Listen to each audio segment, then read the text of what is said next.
ಮಾಡಿ ಸ್ಮರಣೆ ಮಾಡಿ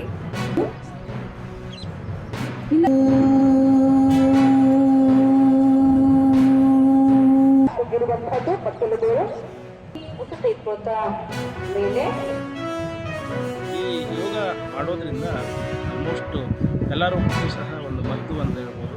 ಈ ರೀತಿಯ ಕೊಡುಗೆಯನ್ನು ನೀಡಿದಂಥ ಭಾರತಕ್ಕೆ ಇವತ್ತು ಸುದಿನ. ಎಲ್ಲರೂ ಸಹ ದಿನಾಲು ಯೋಗ ಮಾಡೋಣ, ಆರೋಗ್ಯವಾಗಿರೋಣ. ಅನಾರೋಗ್ಯದಿಂದ ದೂರ ಇರಬೇಕು ಅಂದರೆ ದಿನಾಲು ಒಂದು ಟೈಮ್ ಆದರೂ ಸಹ ಯೋಗ ಮಾಡುವಂಥ ಆಗಬೇಕೆಲ್ಲರೂ ಅಂಥೇಳಿ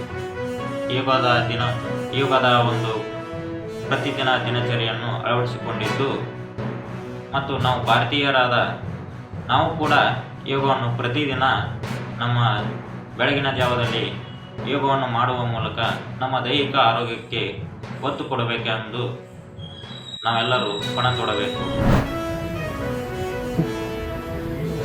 ಬಾರಿಯಾಗಿ ಪ್ರೀತಿ ಉಸಿರನ್ನ ಉದ್ದವಾಗಿ ಉಸಿರಾಟದ ಕಡೆ ಗಮನಿಸಬೇಕು. ಶರೀರದ ಸ್ನಾಯುಗಳ ಎಳೆತವನ್ನು ಗಮನಿಸಬೇಕು. ನಿಮ್ಮ ಮನಸ್ಸು ತಗೋಣ. ಕಪಾಲಭಾತಿ ನಬಿಡಿ. ದಯವಿಟ್ಟು ಒಂದು ಅನುಭವವನ್ನು ಪಡ್ಕೊಳ್ಳಿ. ಏನೋ ಇದೆಯಲ್ಲ ಅದನ್ನ ನಿಧಾನವಾಗಿ ಸಡಿಲಗೊಳಿಸ್ತಾ ಹೋಗಿ.